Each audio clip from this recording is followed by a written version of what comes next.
So I am pleased to inform everyone that Seattle has been liberated.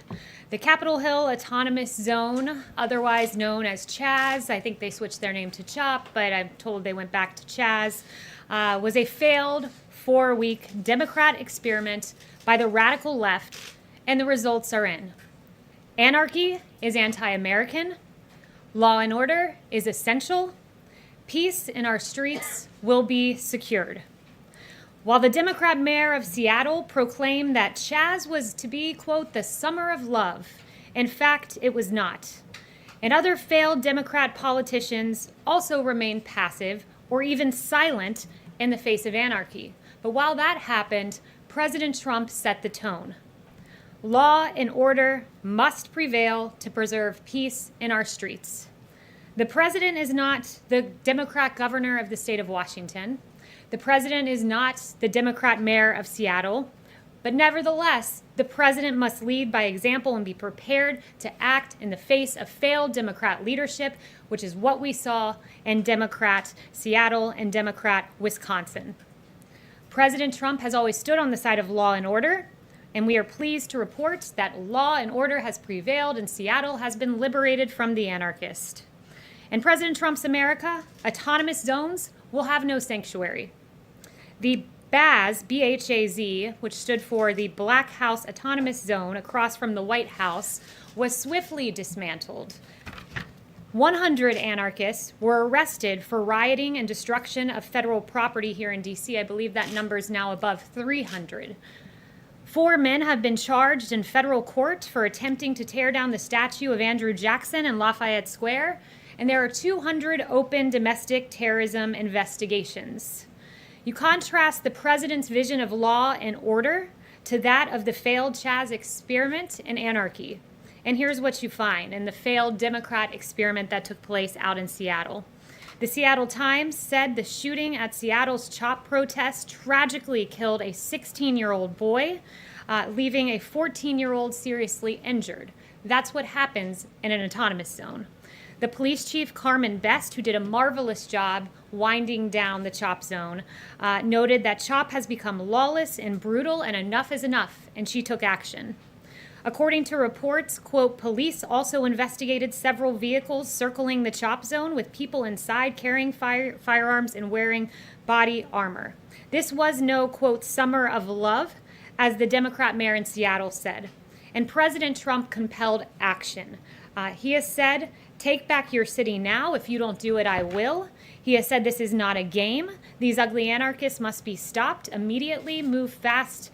And finally, the Democrat mayor in Seattle, who was long delayed, finally gave the order to dismantle the Chaz, and it was an admission. It was an admission that President Trump's vision is right, that anarchy is wrong, and that law and order bring peace. And with that, I'll take questions. Kristen. Haley, thank you so much. National Security Advisor Robert O'Brien said that the intelligence about the alleged Russia plot was being taken so seriously that U.S. allies were alerted and that it could impact military tactics. So how is that a hoax? Well, as I mentioned yesterday, what happens when any intelligence comes in unverified, if there is any way that it could affect American troops or allies, it is immediately communicated on the ground to ensure that troops and commanders and generals can make the best decisions, tactically speaking. So that's the way it's done.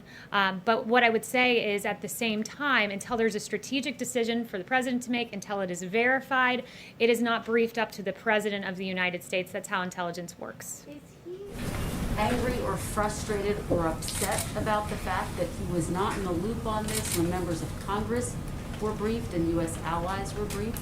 No, the president believes that and has great faith in Ambassador O'Brien and the others who made the decision that this shouldn't be risen to his desk. It was a career CIA officer with more than 30 years tenure who made the decision not to brief it up, and the National Security Advisor agreed with that decision. She's an excellent officer and does great work, and made the decision not to brief it up. It was the right decision to make, and at this moment, as I speak to you, it is still unverified. And Kaylee, just to follow very quickly, I've heard you and Robert O'Brien and others express real outrage about the leaks is there outrage about what the intelligence community is investigating, which is the possibility of these Russian bounties targeting U.S. troops? Make no mistake that this administration has acted tough on Russia, always makes the decision that's in the best interest of protecting our troops, like killing General Soleimani, who killed 600 American troops, maimed thousands others, and al-Baghdadi. We always act in the best interest of our troops, but this is unverified still at this very moment. John. Kelly, why is the president calling Black Lives Matter a symbol of hate? Well, what the president was noting is that that symbol, when you look at some of the things that have been chanted by Black Lives Matter, like pigs in a blanket, fry 'em like bacon, that's not an acceptable phrase to paint on our streets. Look, he agrees that all Black Lives Matter, including that of Officer David Dorn, Patrick Underwood, 2 officers whose lives were tragically taken amid these riots. All Black lives do matter. He agrees with that sentiment. But what he doesn't agree with is an organization that chants pigs in a blanket, fry 'em like bacon about our police officers, our valiant heroes who are out on the street protecting us each and every day. Americans of all races have protested in all 50 states around that phrase, Black Lives Matter, and the president is here calling it a symbol of hate? He's talking about the organization. I would note to you that the Greater New York BLM president has said if this country doesn't give us what we want, that we will burn down the system, and I could be speaking literally. I'd call that a pretty hateful statement. But Kelly, Yes, he's not Ben. talking about the organization in his tweet. He says Yes, the words. Ben. He says the words. Which, Black Lives Matter. what's the name of the organization again? Black Lives Matter. There you go. You That- just th- th- answered my th- those are question. the words that are Go going ahead, on Ben. Fifth Avenue. Question on coronavirus. Earlier today, the president said, I think that at some point that's going to sort of just disappear, I hope. Is hoping that it will disappear the president's strategy at this point? No, the president's confident that it'll disappear. He's confident that he's put together a revolutionary, first-class team that is going to break through bureaucracy and get us a vaccine. He's confident that that will lead us to a place where we won't have COVID on our hands. And in fact, there was very pleasing news today from Pfizer and BioNTech that showed positive results for their vaccines. Dr. Fauci says that we're heading towards 100,000 cases per day. So why does the president have evidence that it would just disappear? Well, Can you one- distinguish between a vaccine and it just disappearing? One thing I would note with regard to cases, we're aware that there are embers in the country. We're aware that there are places with rising cases, and that's why Dr. Birx is on the ground and others. We're continually assessing that. But one thing I would note is just that when you do test more people, you do identify more cases, and that is rapidly ongoing. We're testing more than 500,000 a day. To give you an example, on April 6th, really the height of the pandemic, we were doing 151,525 tests. One day, Thursday is the number that I have here. We conducted 637,587 tests. So when you have more than a 5-fold increase in tests, you have a greater identification of Do you cases. consider what's happening in Florida, in Texas, Arizona as embers? I would say that we see rising cases, we see embers around the country. We always knew that would come with reopening, but those who are identifying as positive cases do tend to be younger individuals, as the vice president noted, and I think the increase in testing is part of the contribution to what we're seeing. Yes. You used the word embers to describe the coronavirus, but yesterday another all-time record of 47,000 cases and 4 times this week a new record. Why do you use the word embers when many people would say it's more like a wildfire? So I use the word embers because that is what the president has acknowledged that would happen around the country. You would see spikes across the country. He said at times you would see a fire across the country, embers, fires. But at the same time, I would note the increase in cases, or the increase in testing, 6-fold increase in testing. You identify more cases. I'd also note that Secretary Azar said that we've seen nationwide that fatalities at a 2-month low. So this is a different situation when those who are testing positive are younger.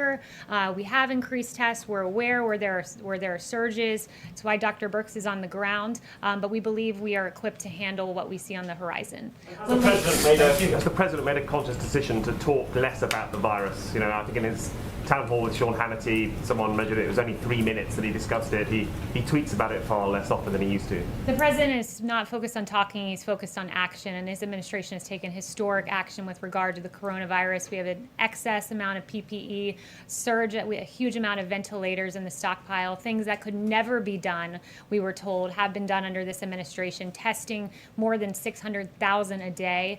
This president has done a historic job with regard to the coronavirus. Louise. Thank you. President yesterday tweeted that he's angry against China There's anger against China in India also. So India has banned 59 apps from China, including TikTok. How does the president knows about it, and what are his views on this? So, with regard to India and China, we're closely monitoring the situation. He is as well. Both India and China have expressed a desire to de-escalate, and we support a peaceful resolution of the current situation. And he said that China's aggressive stance along the India-China border fits with a larger pattern of Chinese aggression in other parts of the world, and these actions only confirm the true nature of the Chinese Communist Party. TikTok, India banning the TikTok app. No announcements on that. I would just point you to what Secretary Pompeo said earlier.